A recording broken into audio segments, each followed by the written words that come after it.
먼저 조국 법무부 장관 후보자 인사검증 관련 소식부터 알아보도록 하겠습니다. 이 문제 취재하고 있는 이민찬 정치부 기자 스튜디오에 나와 있습니다. 어서 오십시오. 어서 오세요. 네.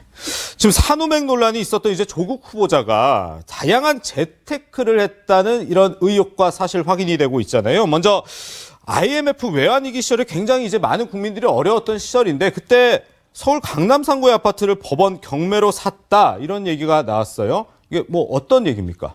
네, 조 후보자가 미국에서 박사학위를 받은 게 1997년 12월입니다. 네네. 네. 이듬해 1월 귀국하는데요. 조 후보자는 98년 1월 송파구의 한 아파트를 매입합니다. 전용 면적이 125제곱미터입니다. 매입가가 2억 5천만 원인데요. 경매 입찰을 했기 때문에 감정가보다 35%나 저렴하게 구입을 했습니다. 그렇군요. 네, 당시 조 후보자의 나이가 33살이었습니다. 당시에 공부를 하고 있었기 때문에 적지 않은 돈이라고 볼 수 있습니다. 네. 근데 사실 이런 경매로 부동산을 취득하는 경우가 많은 편 아닌가요, 보통은?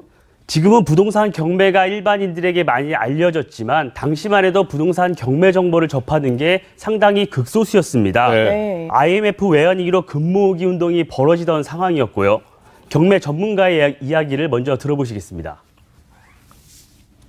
네, 지금 이제 경매 전문가 얘기 한번 듣도록 하도록 하겠습니다.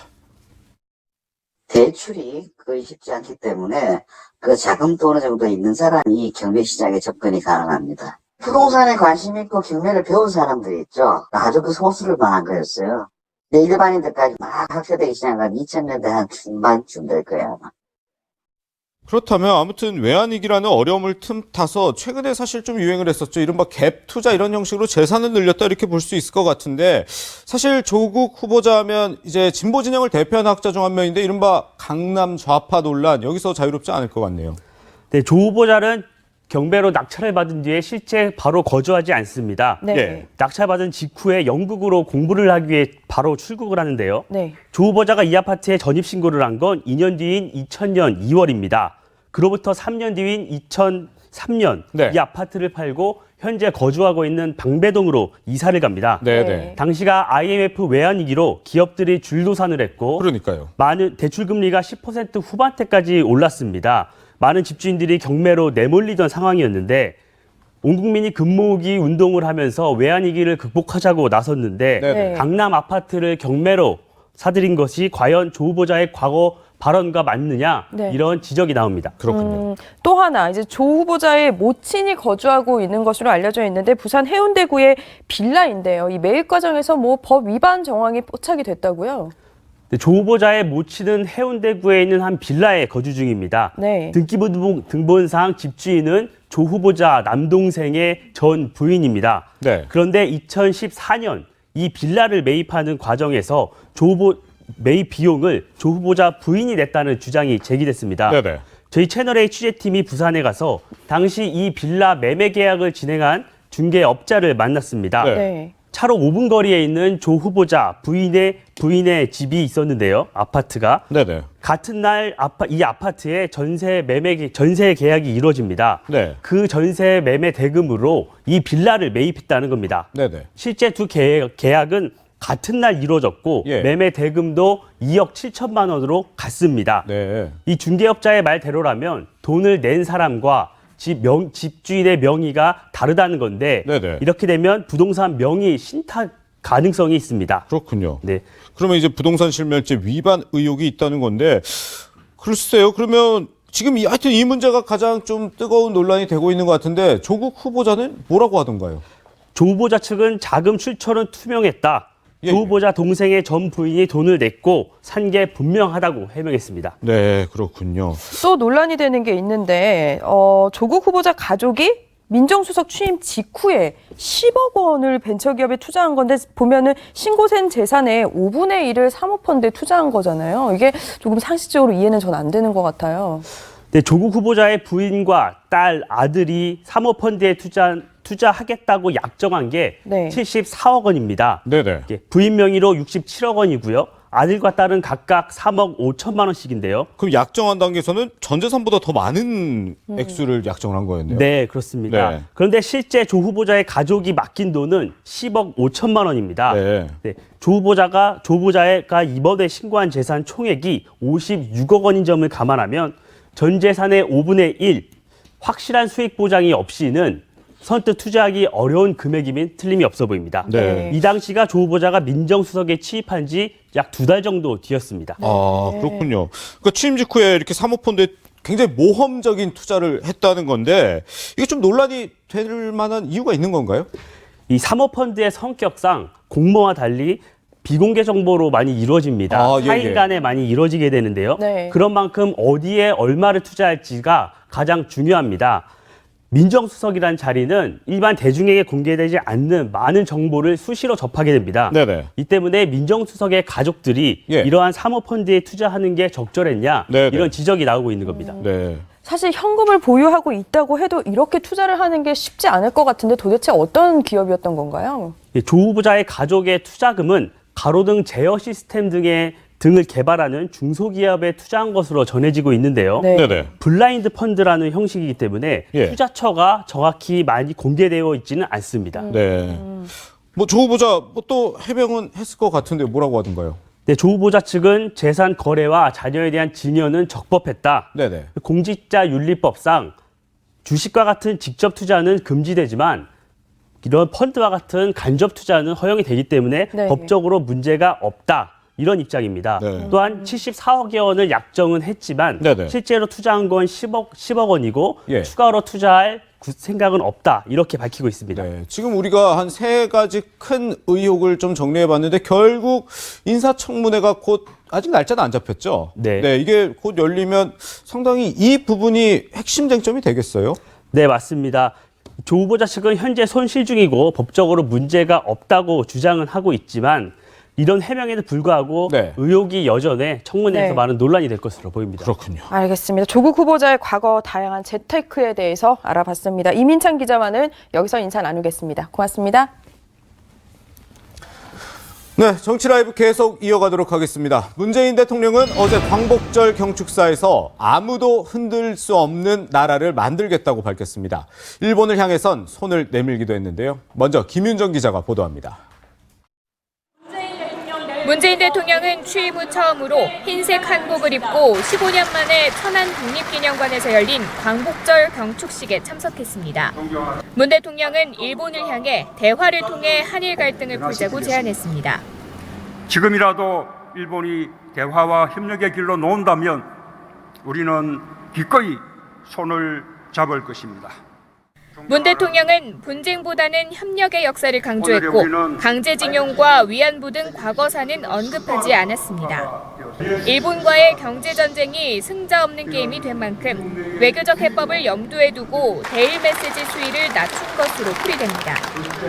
여권 일각에서 도쿄올림픽 보이콧 주장이 제기됐지만 문 대통령은 올림픽을 협력의 기회로 삼겠다고 말했습니다. 세계인들이 평창에서 평화의 한반도를 보았듯이 도쿄올림픽에서 우호와 협력의 희망을 갖게 되길 바랍니다. 대화를 강조하면서도 그 길 기조는 이어갔습니다. 먼저 성장한 나라가 뒤따라 성장하는 나라의 사다리를 걷어차서는 안 됩니다. 문 대통령은 일제강점기 김기림 시인의 새나라 송에서 인용한 아무도 흔들 수 없는 나라를 6번이나 언급하며 일본의 경제 보복에도 흔들리지 않을 경제 주권 확립도 강조했습니다. 채널A 뉴스 김윤정입니다. 네, 이 시간부터는 박인복 여주대 교수 그리고 김태현 변호사와 함께하도록 하겠습니다. 어서 오십시오. 어서 오세요. 안녕하세요. 네, 어제 문재인 대통령의 8.15 경축사 조금 전에 김윤정 기자 리포트를 통해서 지금 정리를 해봤는데 저는 이 부분이 눈에 굉장히 띄었어요. 아무도 흔들 수 없는 나라. 이게 문재인 대통령이 취임했을 때 취임식 때 이렇게 얘기했어요. 한 번도 경험해보지 못한 나라. 이제 중반기를 돌면서 국정기조가 바뀌는 건가 싶거든요. 사실 요번 최근에 이제 그 한반도 주변을 둘러싸고 있는 동북아 정세가 급격하게 변하고 있다는 걸 그러게요. 눈으로 보지 않습니까? 네. 네. 러시아기가 영공을 침공하고 북한이 지금 그 남북 협상 중에도 불구하고 북미 협상 중에도 불구하고 계속 그 발사체를 발사하고 미사일을 발사하고 이런 행동들이 일어나고 있고 네. 아시다시피 일본은 경제 침략에 이어서 전쟁에 개입할 수 있는 개헌을 하고자 하고 나오고 있습니다. 그렇죠.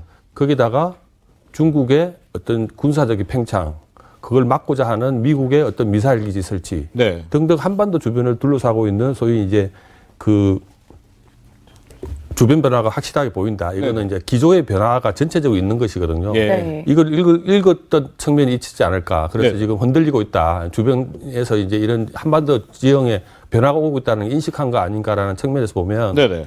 다행이다 생각이 듭니다만은 그 해결 방안에 대해서는 조금은 현실감이 동떨어진 거 아닌가. 네네. 왜냐하면 아직도 평화 경제 얘기하고 2050년 경제를 지금 얘기하는 상황이거든요. 네. 단순하게 보면 지금 일본과의 어떤 경제 침략 문제도 현안을 해결해야 될 1년 안에 해결해야 될 문제인데 네. 네네. 50년 비전을 얘기하고 한 것은 현실 인식은 하고 있는데 해결 방안에서는 아직도 국민들하고 선뜻 공감하기 힘들다. 뭐 이런 측면에서 평가할 수 있을 것 같습니다. 네, 사실 한일 관계 때문에 광복절 그가 경축사. 더 네. 네, 경축사가 집중이 되기도 했는데 사실 그동안 뭐 보이콧까지 거론됐던 도쿄 올림픽에 대해서 뭐 등등 모두 약간 수위 조절을 했다라는 생각이 드는데 어떻게 보세요? 그건 좀 긍정적이에요, 그 측면은. 그러니까 긍정적, 뭐 네. 모든 연설이라든지 대통령과 정치 행위가 당연히 긍정적인 측면, 부정적인 측면 다 있을 거예요. 네네. 뭐 보는 시각마다 좀 다르게 평가할 수 있고요. 근데 어찌됐건 간에 어제 이제 대통령의 톤을 낮춘 부분들은 그 부분은 사실은 굉장히 어떻게 보면 잘한 부분인 거죠. 왜냐하면 이게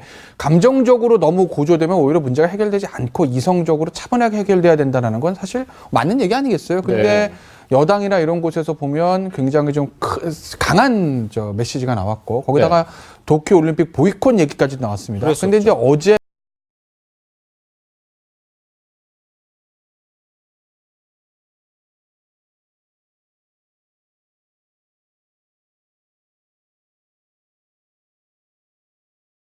안 해도 되는 얘기예요. 네. 왜냐하면 내년에 있을 도쿄올림픽이 뭐 잘 될 거다, 뭐 번영의 기회, 화해의 기회가 돼야 된다라는 얘기 안 해도 되는 건데 이제 굳이 그런 언급을 했다라는 건 일단 뭐 여권에서 나왔던 뭐 그런 강경한 메시지에 대해서 조금 제동을 거는 듯한 그런 어떤 메시지로 보여서 저는 어제 그런 부분들은 굉장히 좀 긍정적으로 봤습니다. 네. 지금 뭐 김태훈 변호사님 얘기해 주신 것처럼 문재인 대통령이 손을 내민 셈인 건데 아까 봤듯이 일본이 대화와 협력의 길로 나온다면 우리는 기꺼이 손을 잡을 것이다. 이렇게 얘기를 했어요. 그런데 이제 우리는 광복절인데 일본에서는 어제가 이제 패전을 기념하는 오히려 날이기도 하잖아요. 근데 한번 봤더니 이제 나루히토 일왕 같은 경우는 깊은 반성 위에 서서라는 말을 했어요. 네, 네. 반면에 아베 신조 총리는 전혀 그런 얘기가 없었거든요. 대화에 나오겠다는 의지가 있는지 의문점이 들거든요. 네네. 어쨌든 지금 아베 신조는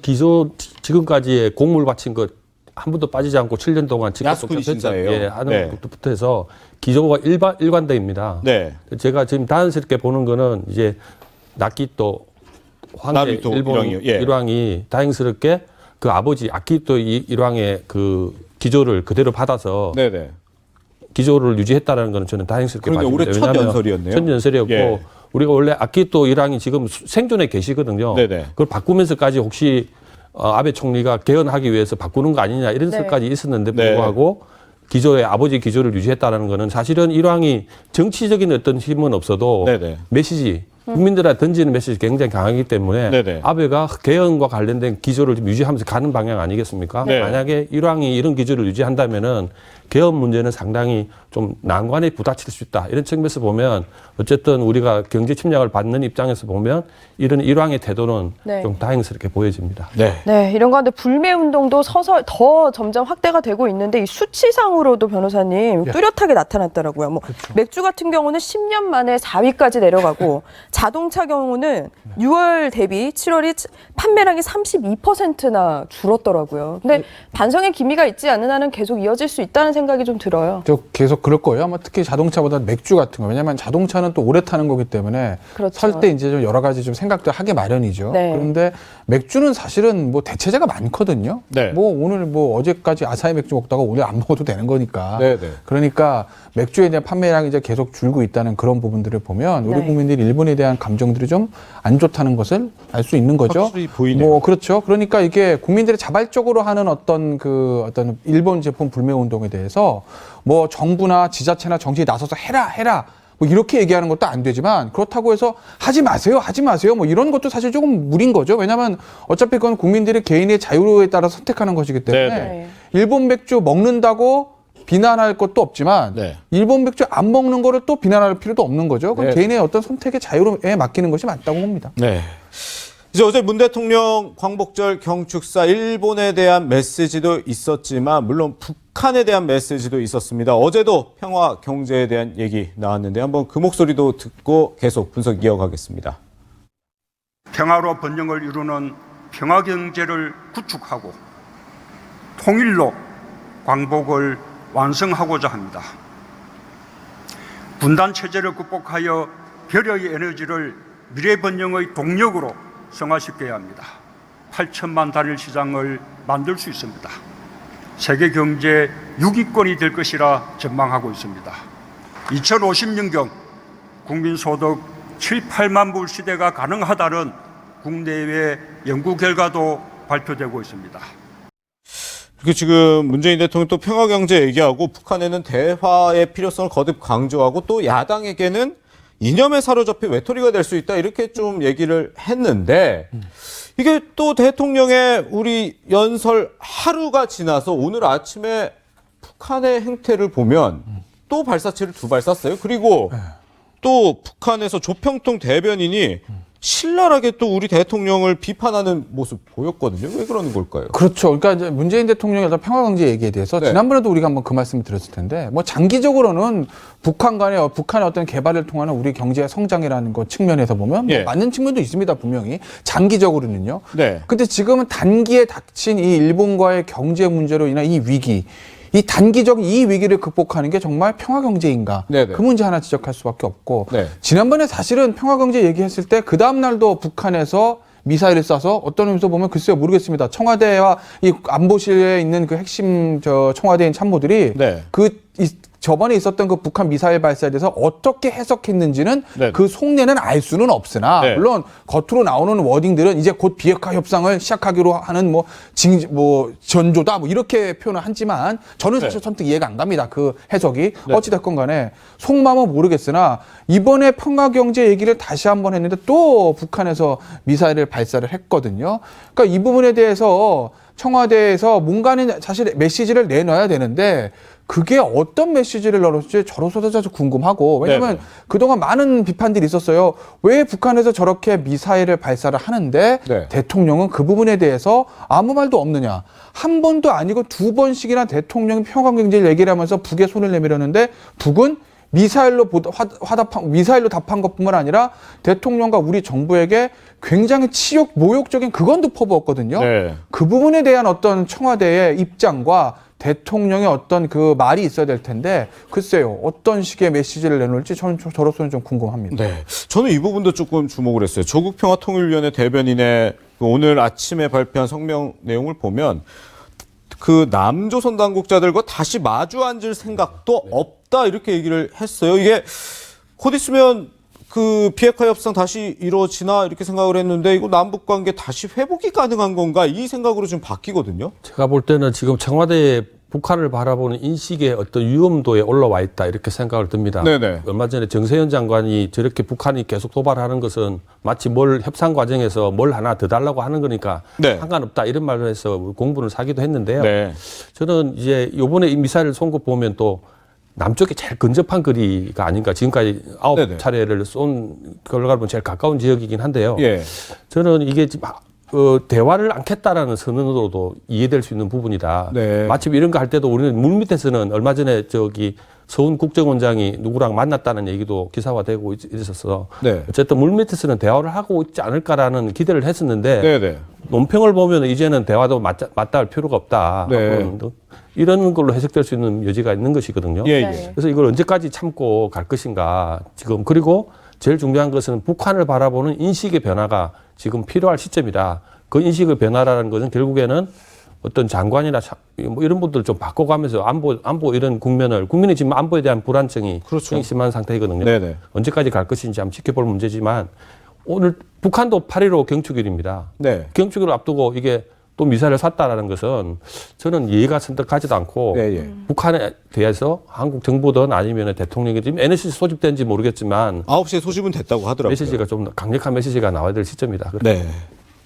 그러니까 아마 네. 북한도 그런 생각들 하는 것 같아요. 그러니까 우리 외정 항상 하는 얘기가 북한에 대해서 해석을 할 때 통미봉남이라는 얘기 많이 씁니다. 네네. 네. 그러니까 북한 입장에서 뭐 미국과 직거래하겠다는 거 아니겠어요? 네. 결국 이제 핵 문제도 북미 대화를 통해서 풀어야 되고 체제 보장이라든지 경제 제재 같은 것도 키는 미국이 쥐고 있으니 결국 미국과 직거래하겠다 이거고 더군다나 대통령의 평화 경제 얘기하고 현 어떤 여건이 어떻게 보면 북한과의 어떤 평화 체제라든지 경협 이런 부분에 굉장히 국정 운영에 주안점을 둔다는 걸 알고 있는 북한으로서는 네. 네. 일종의 몸값 높이려는 거죠. 야, 우리는 미국과 직거래 할 거야. 만약에 우리랑 뭐 하고 싶으면 금강산이랑 개성강도 빨리 풀어. 지금 미국이 반대해서 못 풀고 있는데 그거 움직일 사람 니들밖에 없지 않냐? 니들 내년에 총선 있지? 그러니까 이걸 우리 저 경협이라든지 금강산 이거 풀어주면 네. 그러면 내가 너희들 원하는 대로 좀 움직여줄 수 있겠어. 뭐 이런 거 아닌가. 네. 뭐 그 사실은 굉장히 우려 깊은 상황인 거죠. 네. 네. 글쎄요. 뭐 저는 상황을 그렇게 보는데 제가 봤을 때는 청와대는 어떻게 해석하고 있을지 모르겠어요. 제가 봤을 때는 이게 이제 어제도 말씀하셨지만 통일 얘기를 하지 않습니까? 예, 예. 북한의 입장에서는 통일이라는 거는 좀 이렇게 선뜻 받아들이기 힘든 상황일 것이다. 앞으로 아, 지금은 예, 예. 왜냐하면 이 체제 위지 중심으로 지금은 김정은이가 모아가는 과정에서 예. 통일에 대한 알레르기 반응이 아닌가라는 생각도 들고요. 네. 특히 이제 우리 대통령을 조롱하고 네. 대한민국이라는 사회를 지금 사실은 능욕하는 수준까지 발언 수위가 올라온 상태거든요. 네네. 네. 아까 한 번 더 말씀드리지만 NSC든 아니면 대통령 직접 표현하는 방식도 지금은 필요한 시점이다. 네. 저는 이런 옛날에 과거에 우리가 일본하고 이런 뭐 싸울 때 북한이 사실 한 번씩 일본도 이렇게 쳐주고 이런 적이 있었거든요. 네네. 지금 사실 그런 시점인데 계속 저희들이 우리 이제 대한민국을 통해서 이렇게 압박하는 것은 전체적으로 한반도 정세 자세를 다시 정리해 볼 필요가 있다. 그렇게 봐집니다. 네. 네, 더 이상은 위안화하게 가면 안 될 것 같습니다. 서로 한 발짝 물러서는 그런 대화의 의지가 필요해 보입니다. 네. 이어서 사회 라이브 시간으로 넘어가겠습니다.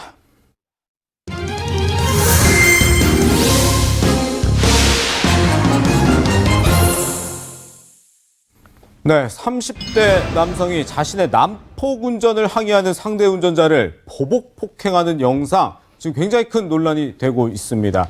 일단 영상을 보면서 좀 얘기를 나눠보고자 하는데요. 지금 보는 화면이 조금 전 얘기했던 영상인데 이 하얀색 카니발 차량이 지금 보시다시피 이른바 칼치기라고 하죠. 속도를 내면서 앞으로 끼어드는 저런 운전을 하니까 이제 뒷 차량이 항의를 했더니 지금 보시다시피 주먹질을 하고 저렇게 차 안에 있는 이제 그 상대 운전자를 폭행하고 지금 이 장면은 화면을 찍는 휴대전화를 빼앗아서 집어 던지는 행위입니다. 그리고 저 피해 승용차 안에는 두 아이까지 함께 있었다.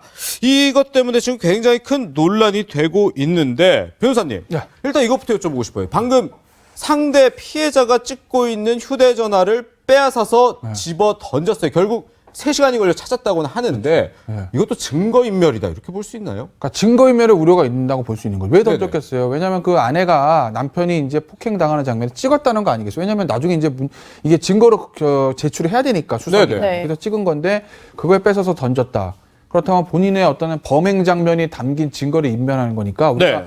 구속영장 칠 때 도주 우려, 증거인멸의 우려 이렇게 얘기하잖아요. 네. 그중에서 증거인멸 우려가 엄청나게 많은 거죠. 네. 근데 다만 별도로 증거인멸죄가 성립하느냐 그건 아니에요. 왜냐하면 증거인멸죄는 아. 다른 사람의 범죄 증거인멸할 때 그 별도의 죄가 성립하는 거지. 이건 네. 자기 범죄니까 예. 증거인멸죄가 별도로 성립하는 것은 아니지만 네네. 만약에 수사기관에 영장을 친다 이러면 영장 발부 여부를 판단할 때 증거인멸의 우려 여기는 해당되는 거죠. 네.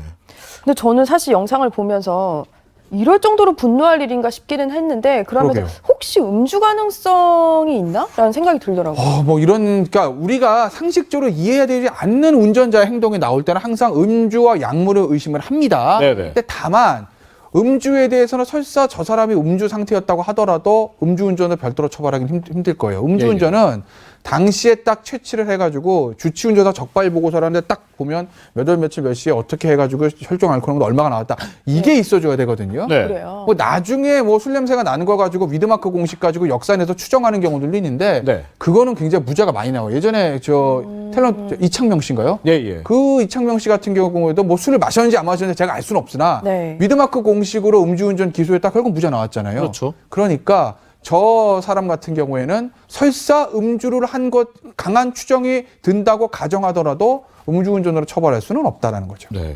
교수님도 뭐 저런 칼치기 경험을 해봤는지 모르겠는데 저 자체도 사실 충분히 처벌이 가능한 사안 아닙니까? 저걸 보면서 아 나도 저런 일을 당할 수 네네. 있겠구나라는 생각을 언뜻 했습니다. 예, 예. 우리가 운전을 하다 보면 이제 감정을 자제하지 못하고 이런 부분도 많이 나타나기도 하고 하는데 네네. 그래서 저걸 보면은 전체적인 국민들이 트라우마를 느낄 수 있을 것 같아요. 운전하시는 분들은. 그 네. 저도 나한테도 이런 일이 있을 수 네네. 있을 것 같은데 그 생각 많이 했거든요. 그리고 최근에 이제 그 탤런트 최민수 씨가 예, 예. 이런 보복 운전 혐의로 1년 구형이 나왔거든요. 실형을 예, 살 예. 수 있는 네. 구형이 네, 나왔습니다. 그래서 제가 봤을 때는 저런 문제는 저 간단하게 처리하지 말고 네. 양형 기준을 좀 올려서더라도 이런 부분은 좀 처벌을 좀 강하게 할 필요가 있다. 예. 네. 더군다나 저 차 안에는 그 가족이 타고 있잖아요.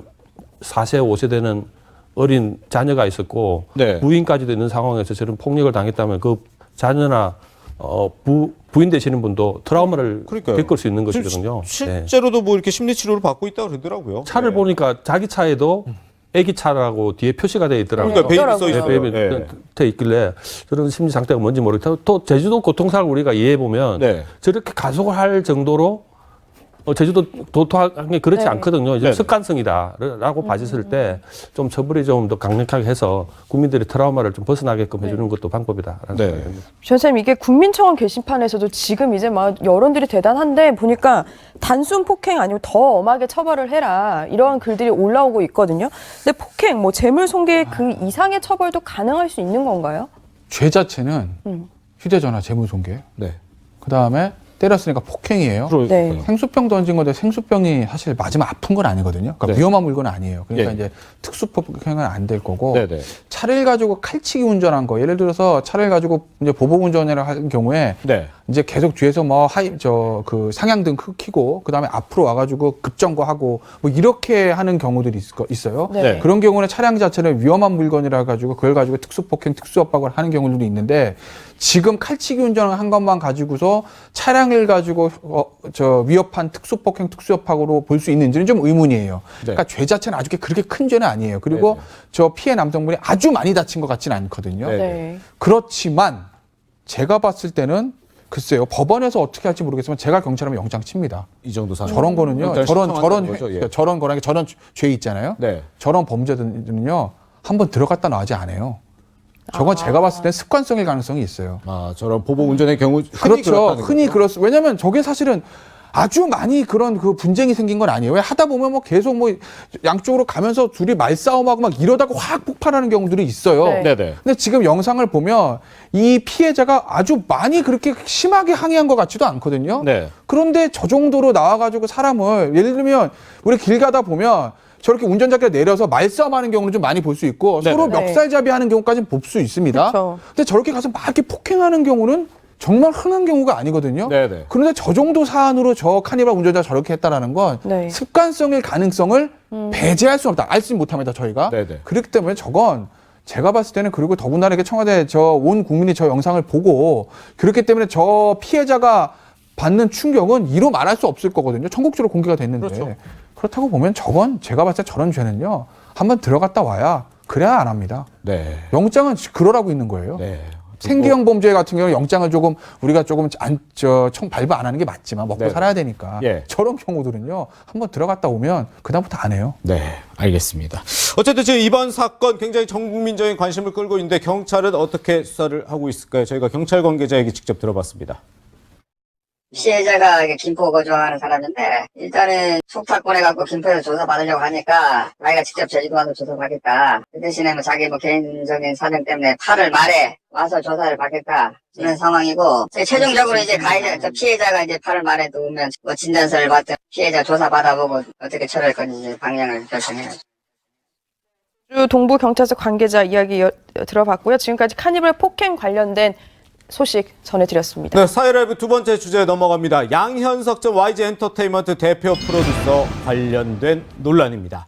양 전 대표에 대한 경찰의 특혜 조사 논란이 불거졌습니다. 그동안 YG와 경찰의 유착 의혹 끊임없이 제기되었죠. 먼저 박선영 기자가 보도합니다. 양현석 전 YG 대표 프로듀서가 소유한 6층 건물입니다. 지난 2016년 서울 마포구청은 이 건물 3층에 있는 사진관이 용도 변경 신고도 없이 주택으로 바뀌었다며 건축법 위반 혐의로 양 씨를 경찰에 수사 의뢰했습니다. 서울 마포경찰서는 양 씨를 피의자 입건했지만 소환 조사는 이뤄지지 않았습니다. 수사팀이 양 씨를 직접 찾아가 방문 조사를 한 겁니다. 경찰은 양현석 씨를 조사하려고 직접 이곳 YG 사옥을 방문했습니다. 수사팀장을 포함해 경찰관 2명이 1시간 정도 양 씨를 조사한 뒤 돌아갔습니다. 2개월 뒤 경찰은 사건을 기소 의견으로 검찰에 넘겼고 양 씨는 약식 재판에서 300만 원 벌금형을 받았습니다. 피의자를 소환 대신 방문 조사한 걸 두고 경찰 내부에서도 이례적이란 평가가 나옵니다. 경찰 관계자는 방문 조사는 환자나 거동이 불편한 노인 등을 조사할 때 쓰는 방식이라고 말했습니다. 당시 수사팀은 조사 방식에 문제는 없었다는 입장입니다. 일정이 바쁘고 스케줄이 많고 그래서 이거는 약간 좀 특혜 아닌가? 사정 따라서 하는 거니까 그렇게는 생각 안 드세요? 상습 도박과 성매매 알선 혐의를 받고 있는 양 씨를 경찰이 어떤 방식으로 조사할지에도 관심이 모아집니다. 채널A 뉴스 박선영입니다. 네, 앞서 보신 것과 같이 양 전 대표에 대해서 이제 피의자로 소환을 하는 대신에 직접 경찰이 찾아가서 방문 조사를 했다. 이제 변호사시니까 이런 경우 많이 봤을 텐데 방문 조사하는 경우가 흔히 상대방의 이런 상황 다 고려해줘서 경찰이 하는 건가요? 저도 한번 신청해보려고요, 방문조사. 저렇게 해주는지요? 와주시면 안 돼요, 수사관님. 저 바쁜데요. 예. 해주나 안 해주나? 안 해줄 거예요. 일이란데. 안 해줄. 왜냐면 이 조사라는 거는요, 생각해보세요. 예. 이런 게 있어요. 그러니까 수사기관에 나간다는 거는 일반 피의자에서 굉장히 부담스러운 부분이에요. 네네, 그렇죠. 왜 고소인인데도 본인이 잘못한 게 아니라 피해 사실을 진술하러 가는 것도 경찰서 가는 거 굉장히 좀 부담스러운 분들이 굉장히 많거든요. 네. 그 피의자로 수사기관에 출두한다는 거 굉장히 좀 부담되는 일입니다. 네. 그러면 거기 가서 이제 그 분위기나 이런 걸 압도되면 오히려 진술이 그냥 술술술 나오는 경우들도 있거든요. 네. 근데 그거를 홈그라운드, 본인의 사무실을 찾아가서 진술을 한다?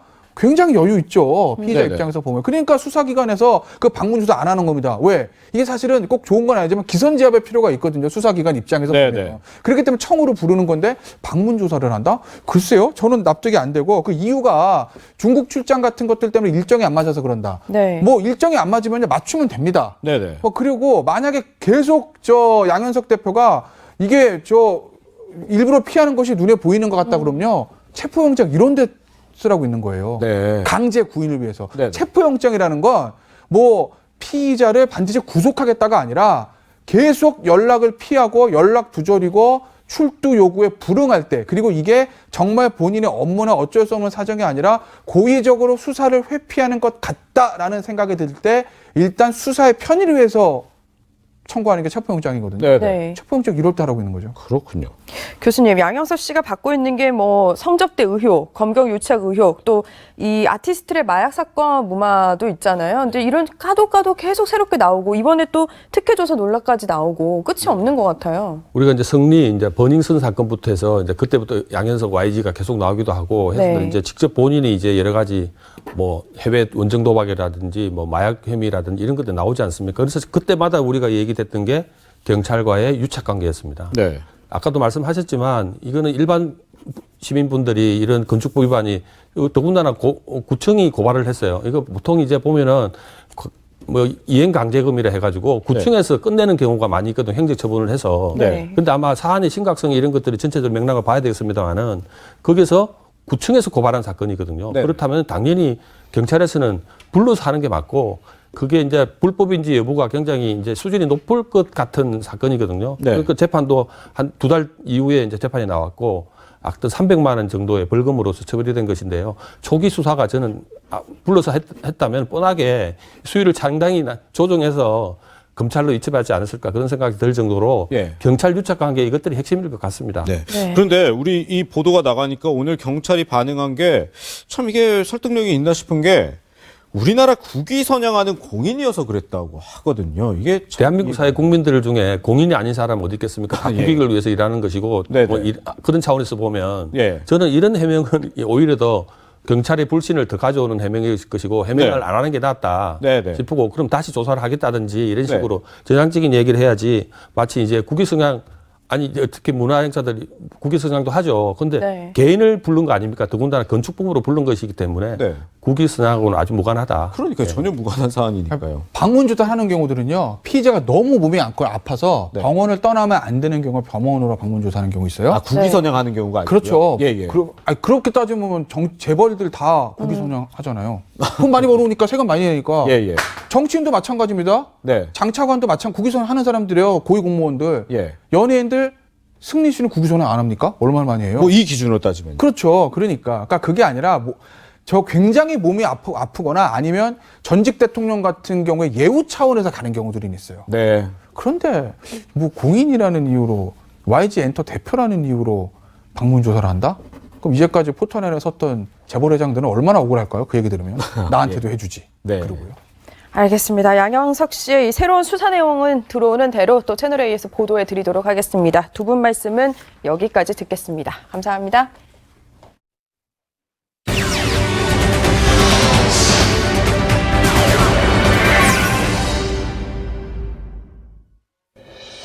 오늘의 333 뉴스입니다.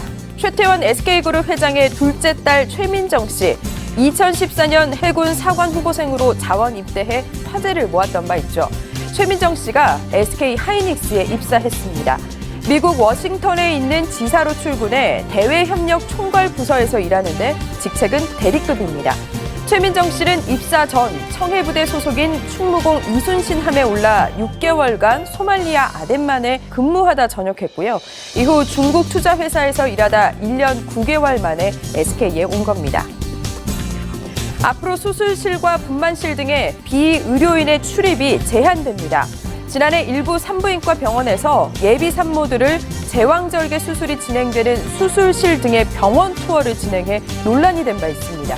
이에 복지부는 외부인이 수술실에 들어오려면 의료기관장의 승인을 받고 위생교육도 받아야 한다고 밝혔습니다. 의료기관장은 출입한 사람들의 인적 사항을 기록하고 1년간 보관해야 합니다. 소방차가 긴급 출동하고 긴급하게 심폐소생술도 합니다. 폴란드의 작은 마을, 아이들의 소방훈련이 한창인데요. 마치 진짜 사고 현장처럼 진지하게 임하고 있죠. 그런데 남자아이가 단 한 명도 보이지 않습니다. 이유가 뭘까요? 알고 보니 이 마을에선 10년 동안 남자아이가 태어나지 않았다고 합니다. 이 마을 청소년은 19명, 모두 여성인데요. 그래서 성 역할 구분 없이 이렇게 소방훈련이 진행된다고 합니다. 경기 용인의 한 조정 경기장에서 보트 훈련 중 뒤집히는 사고로 16살 고교생 선수 1명이 실종됐습니다. 함께 타고 있던 2명은 건강에 이상이 없으며 경찰은 선수들의 구명조끼 착용 여부 등을 조사할 방침입니다. 화장품 업체 참존의 김광석 회장이 400억 원대 배임과 횡령 혐의로 검찰 수사를 받고 있습니다. 김 회장은 회사 돈으로 교회에 19년 동안 37억 원을 헌금하는 등의 의혹을 받고 있습니다. 검찰은 사실관계 확인 뒤 김 회장을 소환할 예정입니다. 방탄소년단과 엑소 등 유명 아이돌 그룹의 공연 티켓을 구해준다며 티켓값을 가로챈 20대 여성이 사기 혐의로 구속됐습니다. 티켓 대행을 해주겠다며 282명에게서 4억 8,900만 원을 받은 뒤 잠적했습니다. A씨는 중국인 2명의 계좌를 빌려 사용하며 중국인 행세를 했습니다. 조혈모 세포 이식 수술에 대한 건강보험 적용 대상이 만 65세 미만에서 만 70세 미만으로 확대됩니다. 또 공여자와 이식자 간 조직 적합성 항원이 부분적으로만 일치해도 건강보험 적용이 가능합니다. 연금 복권의 판매율이 5년째 30% 안팎에 머물며 인기가 시들한 모습입니다. 판매 실적 저조로 매년 미판매 복권의 인쇄 비용이 약 30억 원 낭비되고 있습니다. 이르면 내년 8월부턴 생활을 재사용한 화환에 재활용 표시를 하지 않다 적발되면 최고 1,000만 원 이하의 과태료가 부과됩니다. 국민의 알 권리 확대 차원입니다. 지금까지 333 뉴스였습니다.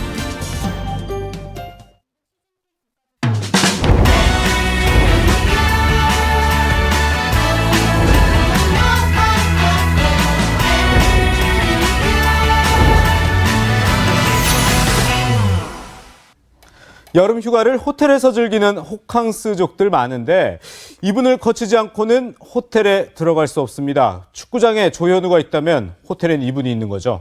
호텔업계 전설의 수문장 권문현 지배인 이 자리에 모셨습니다. 안녕하십니까? 네, 안녕하십니까? 네. 먼저 여기 카메라에 좀 자기 소개 좀 간단하게 부탁드릴 수 있을까요? 네, 안녕하십니까? 저는 1977년 조선호텔에 입사하여 지금 현재까지 콘네드 서울에 근무하고 있는 도맨 권문현입니다. 네. 감사합니다. 네, 제가 처음에 전설의 수문장이라고 소개를 해드렸는데 별명 어떻습니까? 네, 좋습니다. 일단 예. 전설까지는 아니고 제가 뭐 아는 것도 별로 없고 예. 뛰어난 것도 전혀 없는 것 같은데 예. 그냥 꾸준히 한 곳에서 했던 것밖에는 생각이 나지 않습니다. 네. 예. 아까 1977년부터 시작하셨다면 지금 한 43년째 정도 되시는 건데 뭐 이 정도면 또 서비스 장인이 아니신가 싶기도 해요. 장인이라 그까지도 없고 예. 하여튼 최선을 다했고 꾸준히 한 것밖에는 별로 없는 것 같습니다. 네. 예. 그렇군요. 예. 그런데 올해 제가 알기로는 66이라고 들었어요. 네, 53년생 예, 그렇습니다. 예, 맞습니다. 그리고 이제 주변 이제 친구분들은 이제 사실 은퇴 많이 하셨을 것 같아요. 그런데 이제 우리 지배인님이 하는 이 일에는 사실 정년은 따로 없는 건가요? 당연히 정년은 있는데. 아, 그래요? 예, 네. 정년이 다 있습니다. 하여튼 기회가 생겨가지고 이 콘네드 서울에서 그 인사팀에서 면접을 보라 그래가지고 네네. 일단 면접을 보게 되었고 저를 택해가지고 예. 아마 제가 출근하게 된 것 같은데 예. 예, 대단히 감사하죠. 예. 네.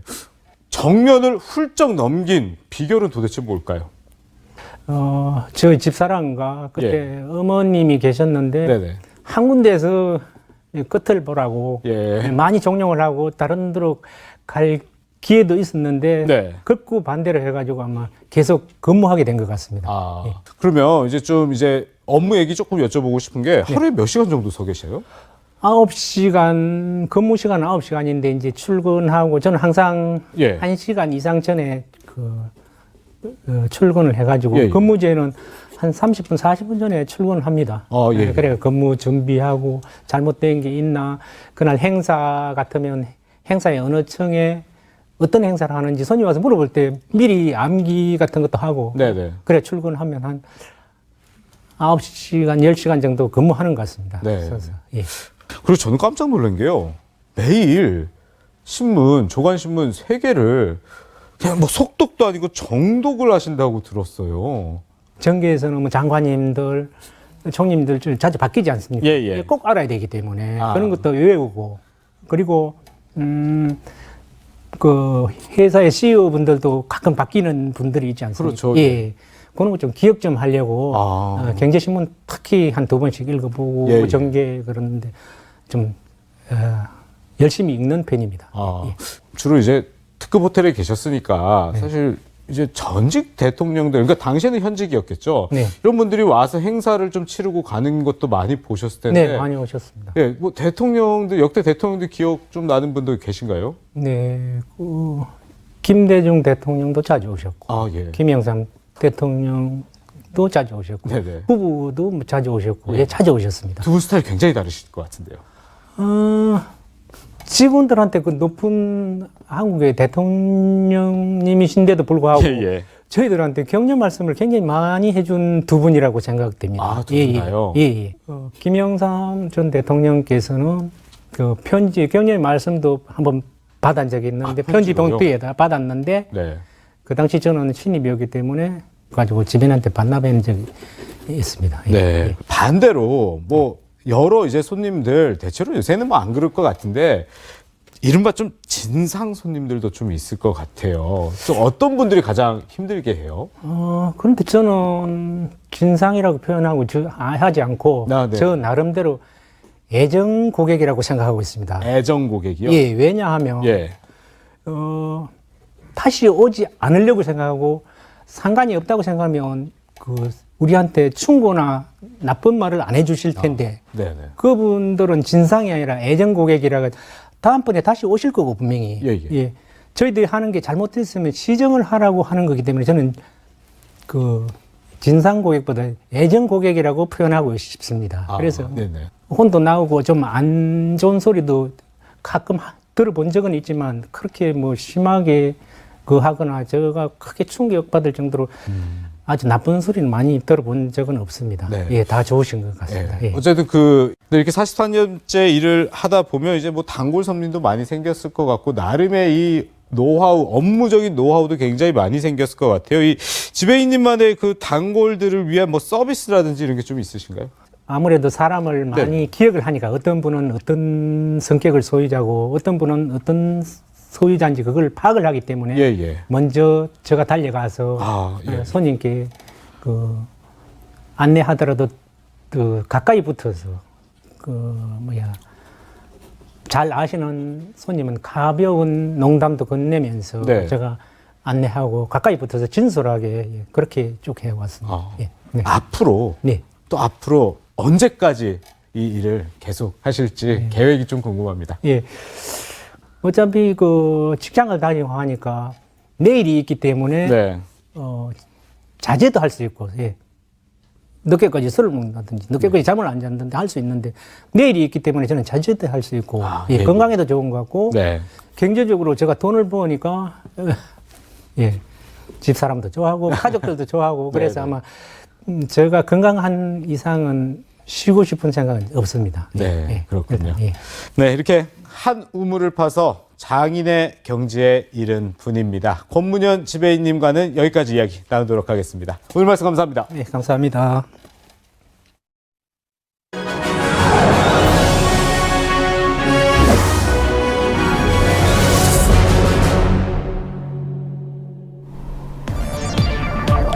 글로벌 뉴스룸입니다. 트럼프 미국 대통령이 시진핑 중국 국가주석에게 홍콩 시위대를 직접 만나 사태를 해결하길 제안했습니다.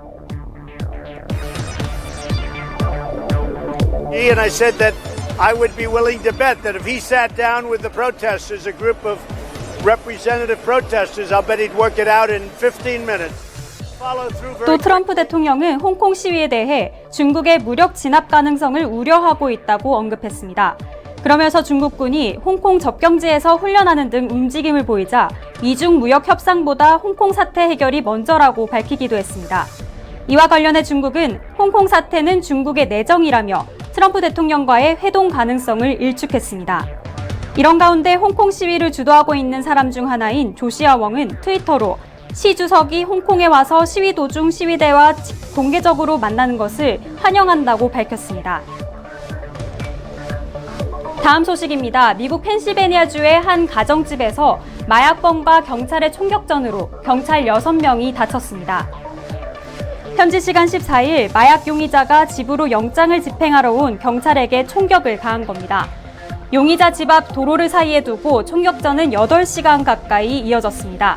목격자들은 100발 넘는 총성을 들었다고 전했습니다. 용의자를 설득한 사람은 과거 용의자의 변호를 맡았던 변호사였습니다. 변호사가 용의자와 얘기를 나눈 동안 경찰은 갇혀있던 주민 등을 구조한 겁니다. 대치 끝에 경찰이 쏜 최루가스로 집안에 있던 용의자는 결국 자수했습니다. 마지막 소식입니다. 러시아 모스크바 인근에서 230여 명을 태운 여객기가 옥수수밭에 비상 착륙했습니다. 이 사고로 23명이 다친 것으로 전해졌는데요. 현지 언론에 따르면 현지 시간 15일 모스크바 동남쪽 주코프 공항을 이륙한 우랄항공 소속 여객기가 이륙 직후 세 대와 충돌했습니다. 충돌 직후 엔진에 불이 나자 기장은 엔진을 모두 끄고 활주로에서 약 1km 떨어진 밭에 여객기를 착륙시킨 겁니다. 지금까지 국제부에서 전해드렸습니다.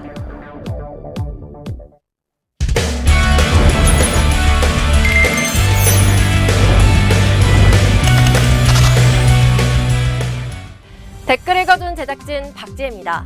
연두색 수의를 입고 재판정에 나타난 고유정. 하지만 이번에도 반성은 없었습니다. 고유정 측 변호인이 우발적 범행을 주장하며 전 남편의 성욕을 줄곧 비난한 것이 큰 논란이 됐는데요. 변호를 해야지 조작을 하면 쓰나. 감자탕을 끓이기 위해 뼈 강도를 검색했다는 고유정 측 주장. 국민들이 믿지 않는 것 같네요. 고유정, 너 자신을 스스로 괴물로 만든 건 너야. 남 탓하지 말길. 계속 숨진 전 남편을 비난하는 모습에 국민들의 분노도 큰데요. 사건의 진실은 무엇인지 저희 제작진도 지켜보겠습니다. 일본의 화장품 브랜드 DHC 미디어 채널에서 연일 혐한 막말을 쏟아내고 있죠. 한국의 불매운동에 굴하지 않겠다고까지 했는데요. 요즘 누가 일본 화장품 쓰나 국내 브랜드가 더 고퀄인데 쯧쯧. 대체제 많은 한국에서 굳이 일본산 화장품을 쓸 사람이 얼마나 있을지 저도 참 궁금합니다. 생선에 있는 DHA는 좋은 건데 일본의 DHC는 완전 암덩어리네? 네, 저도 참 DHC 제품 좋아했는데 이제는 말해야 될 것 같습니다. 잘 가요, DHC. 여러분은 어떤 생각을 하고 계신가요? 많은 댓글과 또 관심 부탁드리겠습니다. 지금까지 댓글 읽어주는 제작진이었습니다. 네, 태풍 크로사가 동해상을 지나면서 오늘은 어제보다 더워지겠는데요. 이 무더위를 피해 주말 동안 가보면 좋을 만한 장소를 미리 소개해드리겠습니다. 최정 캐스터, 이 화면으로만 봐도 시원해 보이는데 어딘가요? 네, 도심 속 에어컨이 내뿜는 열기를 피해서 이렇게 숲이 울창하게 우거진 계곡에 나와 봤습니다. 이렇게 그늘진 계곡에서 졸졸 흐르는 물소리를 듣기만 해도 더위가 싹 가시는 듯한데요. 이렇게 직접 발을 담그고 서 있어 보니까 정말 온몸이 오싹할 정도로 시원합니다. 동해안에 강한 비바람을 남긴 태풍 크로사는 내일 새벽 일본 삿포로 부근 해상에서 온대 저기압으로 변질되겠습니다. 우리나라도 오늘 중으로 태풍의 간접 영향에서 벗어나겠는데요. 그래도 상국에 남아있는 낮은 구름대가 영향을 주면서 오후까지 곳곳에 5에서 10mm 정도의 비가 산발적으로 내리겠고요. 오늘 서쪽 지방의 폭염은 주춤하겠지만 동해안과 영남 등 동쪽 지방은 폭염이 기승을 부리겠습니다. 공기 중 습도도 워낙 높다 보니 불쾌지수는 대부분 지역에서 매우 높겠습니다. 네, 이제 8월도 사실 절반이 지났는데 도대체 폭염 언제까지 이어지는 건가요? 네, 제가 기온을 쭉 살펴봤는데요. 다음 주까지도 폭염에서 벗어나지는 못하겠지만 그나마 반가운 소식은 그동안 우리 밤잠을 설치게 만들었던 열대야는 점차 자취를 감춘다는 겁니다. 그나마 편한 잠을 청해볼 수 있겠습니다. 내일도 동쪽 지방을 중심으로는 33도 안팎의 폭염이 예상되고요. 중부는 새벽부터 오후 사이 곳곳에 5에서 20mm의 비가 오락가락하겠습니다. 서해안과 강원 산지에서는 강풍을 주의하시기 바랍니다. 모레는 별다른 비 예보 없이 전국이 30도 안팎으로 폭염이 한결 덜하겠고요. 불쾌지수도 한 단계 내려가겠습니다. 이번 태풍 크로사 이후 아직까지 추가적인 태풍 소식은 나와 있지 않습니다. 무더위 예보 잘 참고하셔서 남은 8월도 건강하게 보내시기 바랍니다. 지금까지 뉴스의 라이브 날씨였습니다.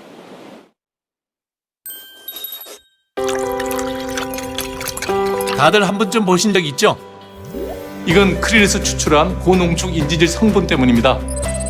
크릴 오일을 고를 땐 인지질 함량 아시죠? 슈퍼바 부스트. 먼지에 민감한 당신, 촉감에 민감한 당신. 세사리빙의 침구 소재 기술은 먼지는 막고 촉감은 더합니다.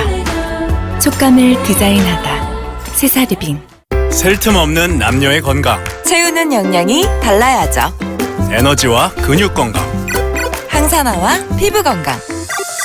다르게 채워 더 셀 틈 없이. 센트룸 포맨 포우먼. 가족여행 가신다고요? 호텔 예약하셔야죠. 트리바고에서 여행지와 날짜 그리고 필터를 선택. 수많은 웹사이트의 호텔 요금을 트리바고가 한눈에 비교 검색해주니까 이거지.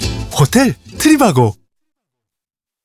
금요일 뉴스에일라이브 여기서 마칩니다. 시청해 주셔서 고맙습니다.